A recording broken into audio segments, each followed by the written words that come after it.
I'll give you the answer to the question first. It's pure politics. And the question is, how are the Democrats treating Mike Pompeo? I mean, here is a guy who, by every account, you look on paper, you may disagree with him personally, you may disagree with him politically, but on paper, he is well qualified to be Donald Trump's Secretary of State. He was a congressman for 6 years, and then he was named head of the CIA. And as far as I can tell, in more than a year of running the CIA, he hasn't had a major misstep, mistake, embarrassment, or scandal. So he knows something about running a large organization. What's more, 14 Senate Democrats voted to confirm Mike Pompeo when he was up for the CIA. But now, virtually all the Democrats, with a couple of exceptions, are saying that they will vote against Pompeo.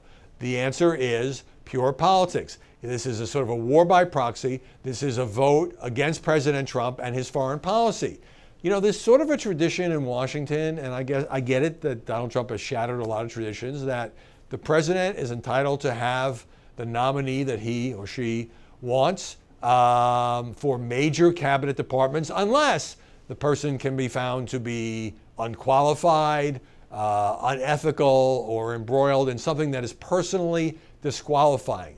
And nobody can really make that case against Mike Pompeo. You can disagree with what he's had to say on, for example, torture techniques, or the fact that he supported the Iraq War. It's why Rand Paul, Republican, is opposing him. But he was facing, a possible negative committee vote, and then he'll get to the floor anyway, and he'll probably win by 1 or 2 votes because 2 Democrats running in red states, Heidi Heitkamp and Joe Manchin, have said that they will support Pompeo. But it really is kind of a window. And by the way, both sides play this game of nomination politics. Senate Republicans wouldn't give Merrick Garland even a hearing for a year, Barack Obama's Supreme Court nominee.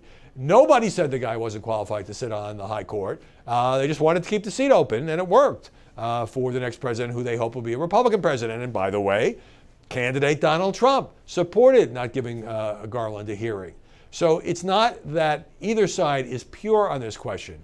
But because Pompeo recently had a confirmation hearing last year, and because he does seem to fit the bill for a Secretary of State, and finally, by the way, all of the critics of President Trump and his foreign policy, who think that he sort of goes off, makes snap decisions, doesn't adequately consult with people who are experts in the field, they would be well served to have a competent manager at Foggy Bottom. I think Rex Tillerson was less qualified. He was the CEO of ExxonMobil and traveled around the world, but he didn't know anything about politics or government. I don't think he did a very good job. So they should want Pompeo there to sort of channel the career diplomats and the department to play a role in Trump's foreign policy.